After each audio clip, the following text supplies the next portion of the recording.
and I'm Stephanie. And I'm Sandy. And this is the Italian American Stories Podcast.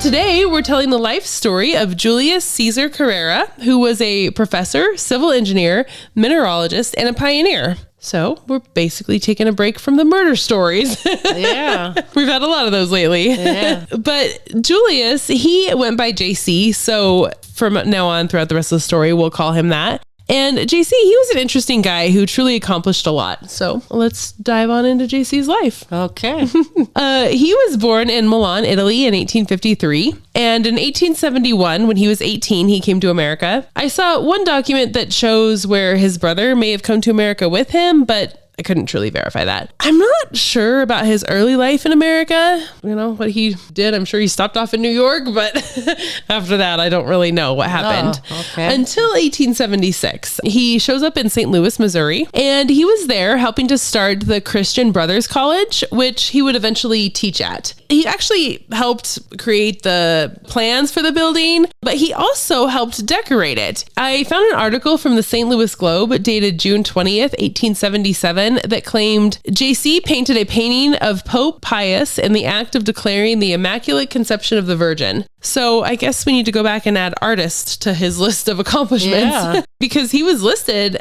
when the college first opened as a professor of fine art at the college. Oh, well, that makes sense. Makes sense.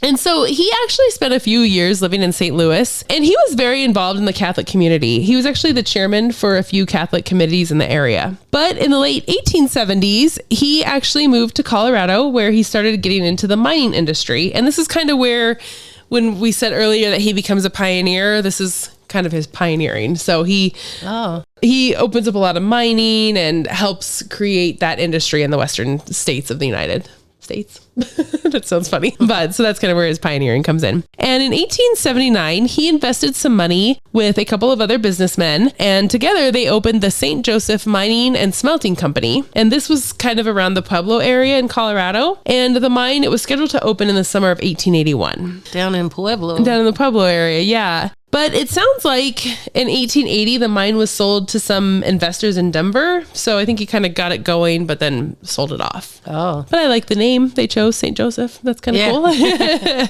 And so during his time in Colorado, he met Felicia Katzenstein, and they started up a romance, and they were actually married in Silver Cliff, Colorado on June 15th, 1881. That's kind of cool. We've had a lot of Felicias in our stories lately, it seems like. And Felicia's family, they lived in the Silver Cliff area. So the couple, they got married and stayed in that area for a while, but eventually moved to Leadville, probably for mining. And together they had 5 children. And Felicia and the kids, they would basically travel around the western states with JC while he worked in the mining industry as a civil engineer. Oh, that's pretty good. Especially in that era. 5 kids, is that what it was? 5 kids, that's a lot. But by 1888, the family settled in El Paso, Texas. And the family, they bought a farm and planted numerous fruit trees. I think fruit trees were one of his passions because he planted a lot. So he planted 50 pear trees, 30 peach trees, and 50 plum trees.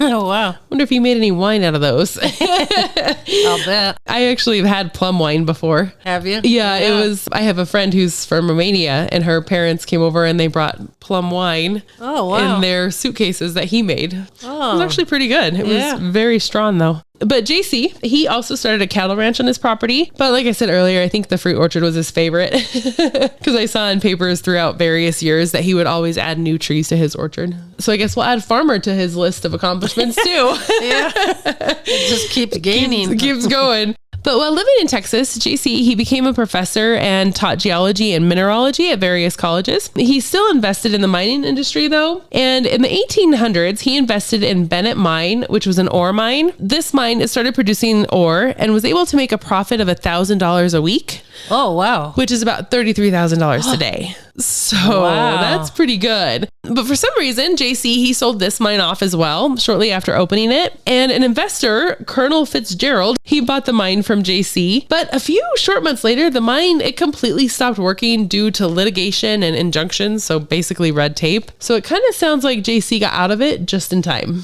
Yeah. And so I don't know. Maybe he saw something coming. He might have and was like, I got to get out of this. So, but he took his profits from the sale of the Bennett mine and invested in other mines in Texas and in Mexico. During this time, he also worked as an advisor and purchasing agent for various mines in Texas and New Mexico. Wow. Oh, he was a busy guy. Yeah, he Professor, gets around. farmer. Right. It's like, geez. Geologist. Exactly.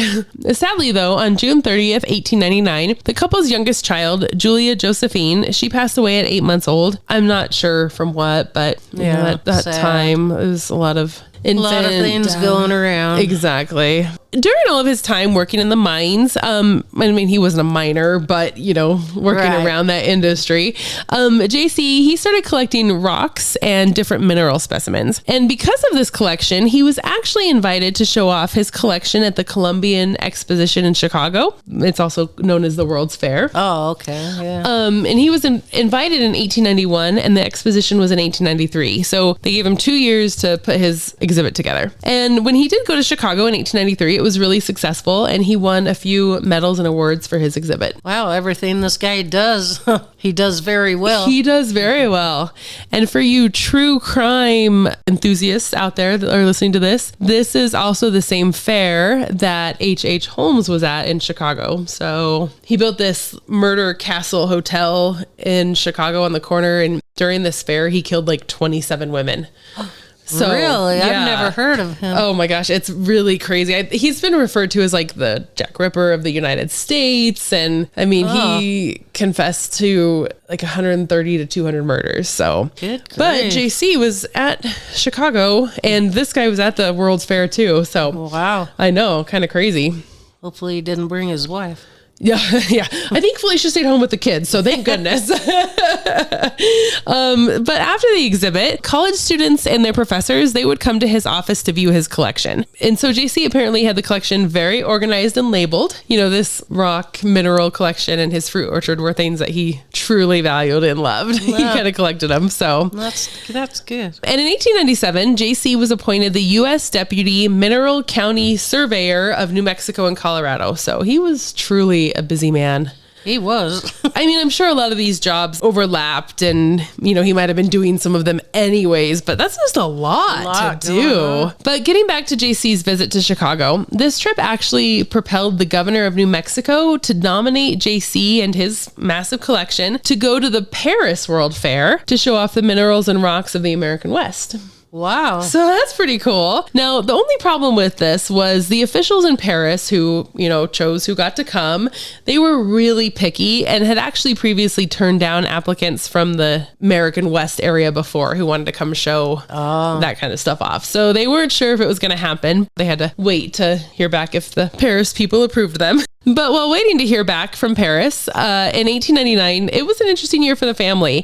JC's wife, Felicia, and their daughter, they were in an accident. They were going down the road in a cart pulled by horses. And the horses, they kind of took off all of a sudden running at full speed. And Felicia couldn't control it.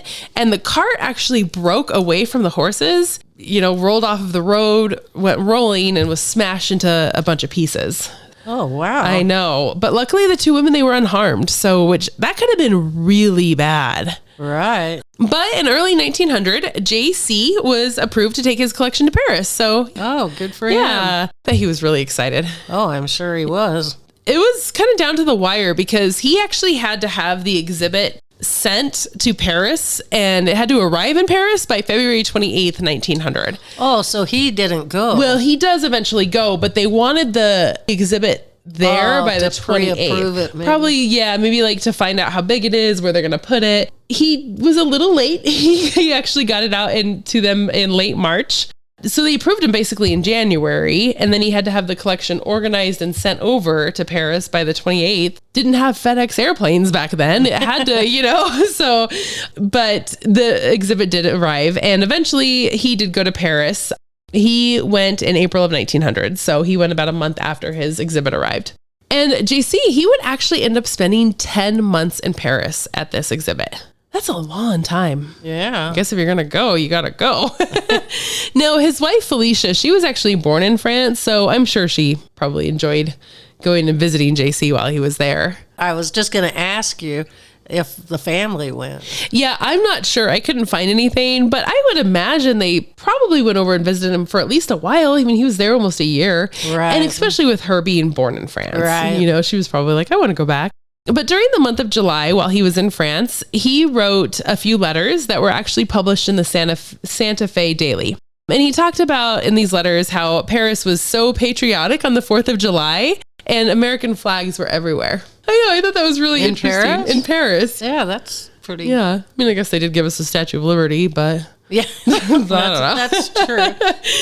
And so he also talked about how he walked all over Paris, just admiring the beautiful architecture and how different it was. And he also talked about how he visited the place where Marie Antoinette was executed. Oh. And he also wrote about the exposition or the fair. He said that it was not as big as the Chicago one, but it was still really nice. However, though, he was a little disappointed because only part of his collection was allowed to be put on display, I guess you could say. And I guess he was tucked away in the back of a building. So I think he was a little disappointed in just how his collection was being portrayed, but it seemed like he was enjoying himself. But in September, JC's collection was actually awarded 3rd place among all the mineral exhibits there. So, well, that's pretty good. yeah, it seemed like it went pretty good. And like I said, like while he was a little bit disappointed, it seemed overall that he was pretty happy with it. So, and now by the end of 1900, JC's collection had gone from Chicago, Paris, Philadelphia, Vienna, and Santa Fe. So he was super busy during these couple of years going to all these different fairs and world exhibits. And he said that his wife and daughters would help him every single time pack up the collection, organize it, make sure the labels were correct each time that he'd go to one of these fairs. So but it was like a whole family production. Yeah. And at one of the world fairs, somebody actually offered to pay him $10,000 for his collection. And that is $375,000 in today's money. Wow. But he refused. That's his collection. That's a lot of money. He already had money. But that's true. He was doing pretty well for himself. So in 1901, though, JC kind of settled down a little bit and started getting back into the mining industry. And when I say settling down, it's just not traveling across the world.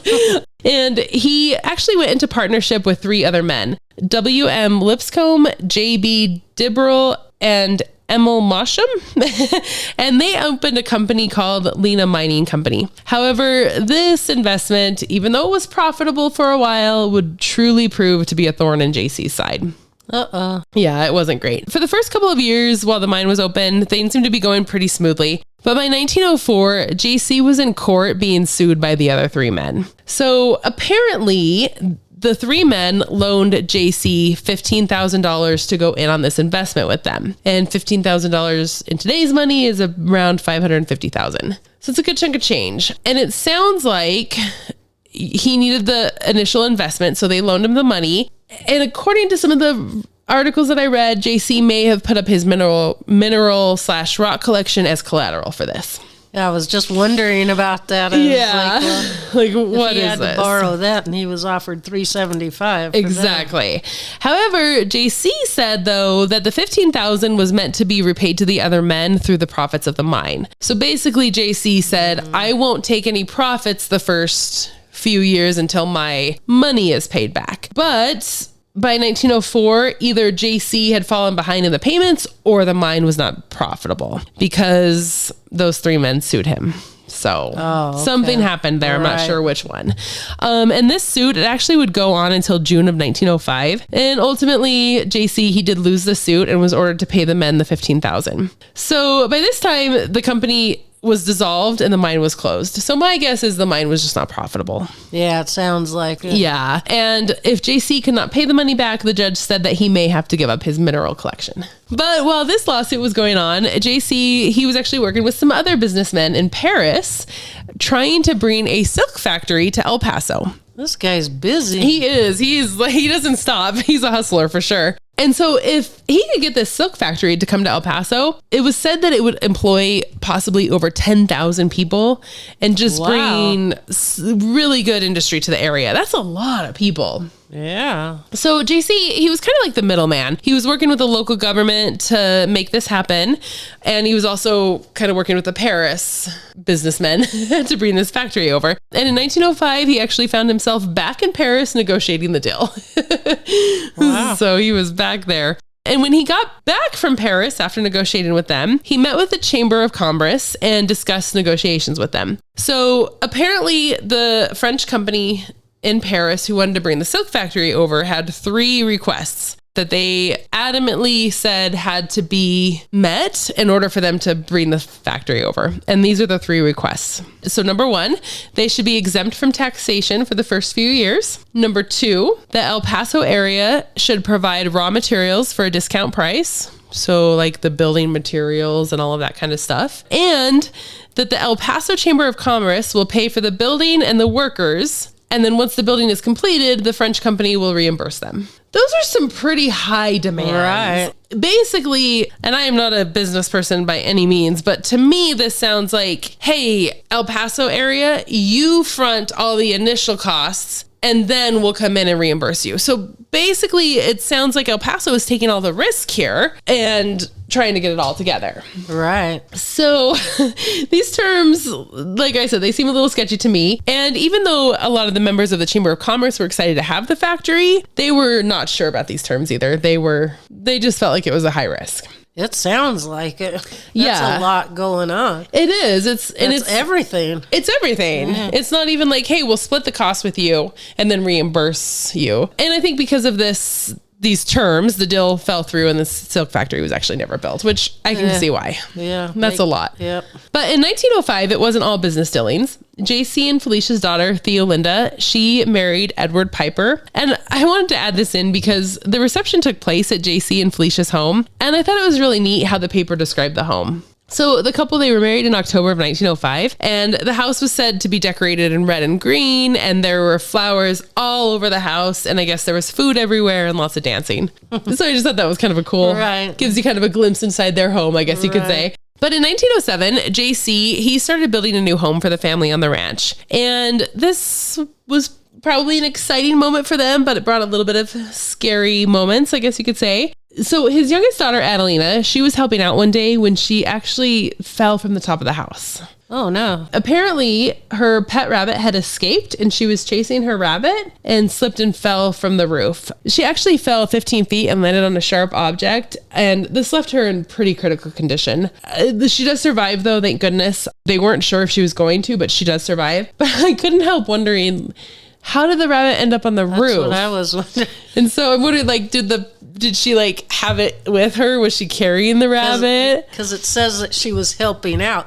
Because at first I was thinking, well, maybe her room window was on the second floor, and then I don't know, the rabbit got out that way. That could be it. But it said she was helping out. She was helping out. You know, maybe she just had her pet rabbit with maybe, her. And she was like helping out, maybe cleaning up stuff, but carrying her pet rabbit. Because I'm like, how did the rabbit end up on the roof? But thank goodness she's okay. Yeah, she was okay. But 2 years after JC lost the suit against his previous business partners, a judge ordered that his mineral collection had to be sold at auction. Oh. So apparently JC, he wasn't paying the men. I don't think he agreed with the suit. I think he thought you should have been taking the profits. That was my repayment. But I don't know. It was hard to find a lot of information at this. But during the auction, there was only one bid for the collection, and it was for $500, which is $17,000 today. And you know who bid on it? His previous business partners. Oh. Yeah, so they were at the auction, and you know, they probably thought that this collection would go for higher, and so they bid $500 thinking other people are going to start bidding, but nobody bid on it, and so they only got $17,000. Kind of sounds like this guy got double duped. I think so. Yeah. Because now they're going to sell that for tons of money. What was he offered before? Yeah, I think it was $10,000. That was a few years before this. So, yeah. But 1907 wasn't all bad news for JC. In September, the National Geographical Society elected JC to be a member of their association. Oh, that's kind of cool. Yeah. Now, going back to his collection, apparently JC didn't sell or didn't have to sell all of his collection because in 1909, the El Paso Herald reported on what a beautiful collection of minerals and rocks JC had. So I'm not sure what's going on there, if he like hid part of his collection or if the judge said you only have to sell a third of your collection. I don't know what happened, but 2 years later, the El Paso Herald is talking about his beautiful collection. So kind of interesting. And so they actually described his collection as, quote, he, JC, has placed his wonderful collection of minerals containing many specimens of almost priceless value and the entire collection labeled and scientifically arranged in glass cabinets around his hallway and drawing room. Probably one of the most valuable collections of rare minerals in any private collection in America. What is going on I know, weird, right? And like, okay, so he had in 1907, his collection, in quotes, was sold off. Did he have 2 years where he went and got a whole new collection? Or did the judge say you only have to sell off this portion? Or did he hide part of his collection? I don't know. I don't either, but he's got a cool collection apparently.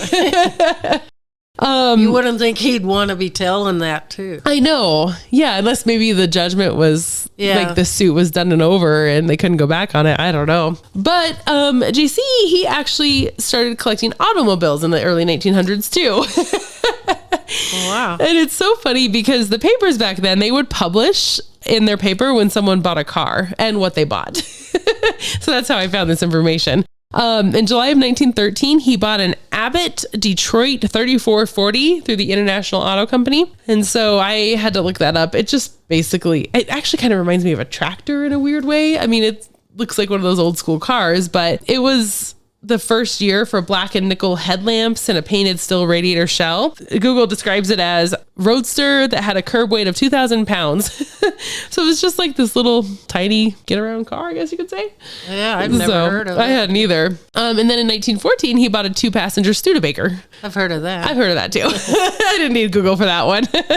In 1916, though, JC, he started experiencing some health problems, and this was primarily heart problems. And on June 2nd of 1916, he had what I'm assuming is a heart attack. The attending physician at his home said that he didn't think he would survive, and family actually came in from out of town to see JC. And so, like I said, I'm assuming it's a heart attack because the paper said he was sick from heart problems at home. Right. So, but he eventually did recover, only to get in a car accident a couple of weeks later. So, oh, great. I know. Him and Felicia, they were actually headed to California to see a doctor for his health when they were struck by another car. And this is all within like a 3-week period here. Wow. I know. But everybody was okay, including the other car. So that's good. But it seems like he recovered fairly well from this heart attack and car accident because in 1917, JC started looking for ways to import bat guano to El Paso. And this guy, he's digging in bat caves. He is, right? He's everywhere.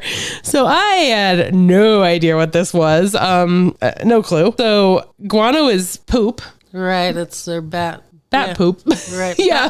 And it's found in caves throughout the world. And I guess, like Mom was saying earlier when I was talking to her about it, it's a fertilizer.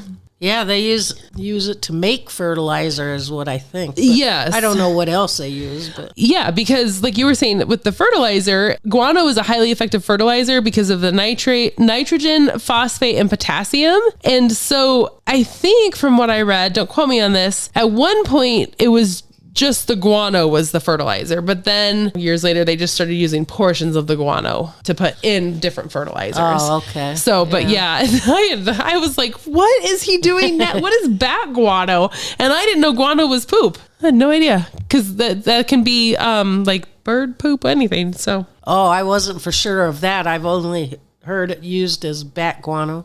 Yeah. Oh, so guano is the accumulated excrement of seabirds or bats. So seabirds. Poop for seabirds or bats only. Thank you, Wikipedia. But you knew part of it. So So yeah, in 1917, he was wanting to get bat guano sent over, probably for his fruit trees. Yeah.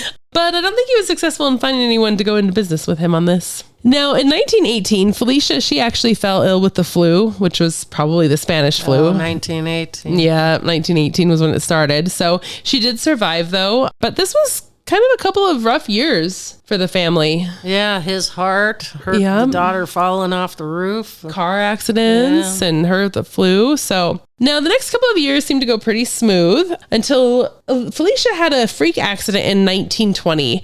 She actually fell 12 feet through a faulty shaft on a street sidewalk. Oh, wow. I know. So apparently a local cigar company was working on a freight elevator and there was an open shaft in the area. Now, the company had put a railing around it, but apparently it was not very good because the railing fell, and that is how Felicia then fell into the shaft. So, not good. She was hurt pretty badly, but she was expected to recover. And later on, JC and Felicia actually ended up suing the cigar company for them to cover their medical bills. Well, yeah. I'm not sure if they won that suit or not, but imagine they probably did. Well, I'm glad she was okay. Yeah, exactly. It survived, yeah. In 1921, JC, he went to inspect a few mines in New Mexico. And while he was there, he actually fell ill with what I think was the flu, which eventually developed into pneumonia. And by the time he got home, he was really sick. And he actually ended up falling into an unconscious state. He was that way for about 3 days. And sadly, he passed away on July 24th, 1921. Oh, that's too bad. Yeah. And so this came as quite a shock to the family and the community. I mean, he had some heart problems a few years back, but things seemed to be going pretty good. But he just got sick and didn't recover from that. So in 5 years after JC died, a reporter from the El Paso Herald actually came to interview Felicia. And he described her house as being almost like a museum with all of JC's loved minerals, paintings, and awards and everything. So I thought that was kind of neat how she kind of kept everything. Yeah, I forgot he was an artist. Yeah. And he even quoted Felicia in the paper saying, quote, "My husband died these 5 years ago, nor have I moved a picture of his, nor has any finger but mine touched his papers. See the medals? They were his. He was a man of learning and a good man, of whom people knew these qualities and respected him." So then the reporter said that she went and rummaged through a few drawers because she really wanted to show him a business card of JC's. And on the business card, it said JC Carrera, petroleum and mining geologist. And along with the card, she also showed him a letterhead that had Carrera's seal on it. And then she kind of just kept pulling things out and showing him different metals and stuff. So I thought that was pretty cool. Yeah, I'm sure she misses him. I'm sure she did. And so Felicia went on to say, "It is all the same. I have changed nothing and have locked his specimens away just as he left them. He went to every country after his collection and sent for ores where he could not go. There they are, labeled behind the glass just as he left them 5 years ago." Yeah, so that probably made her feel proud. I think so. After this, Felicia, she led a pretty quiet life. She spent time with friends and family. In 1934, it was actually reported that 4 generations were spending Christmas at her house. So that's pretty cool. Oh, wow. Now, on December 6, 1936, Felicia, she fell at her home and she actually fractured both of her legs. I'm not sure if she fell down a flight of stairs or what happened, but this was really hard on Felicia and it actually led to her passing away on December 28th, 1936 at her home. According to her death certificate, if I'm reading the cursive right, the cursive was a little hard to read on this death certificate. I'm pretty sure it says that she caught pneumonia, but you know how it has a few reasons for death? The fractures were on there as well. So, I think she probably was just weak and got sick. Right. Yeah, probably bedridden. Exactly. And then didn't recover. So the kids, from what I could tell, Felicia and JC's kids, they went on to lead, seems like happy, successful life. Oh. Yeah. Well, that was a very interesting story. That man did a lot. He did a lot. He's kind of one of those unknown pioneers in America where it's like if he wasn't here, what would the mining industry have looked like in the West? Would it have been as prominent? That's true. Because, I could have added in a ton of stuff. He would write scientific papers for different companies. He would go out with other engineers to see if this was a safe place to put a mine. So he did so much. It's just kind of one of those unknown people. So he kind of led the pioneering thing into that. Exactly. No, and pioneering into the mining industry in a way. I mean, he was definitely one of those early leaders of this is a good place to mine. This is not a good place to mine. And so, but yeah, kind of a different story for us. So yeah, it was interesting. Yeah, there's not a whole lot of pictures for me to post on this, but we'll post what we can. And well, we hope you enjoyed listening to the interesting story of J.C. Carrera, and we hope you come back to listen to more stories about Italian Americans. See you next time. See you next time.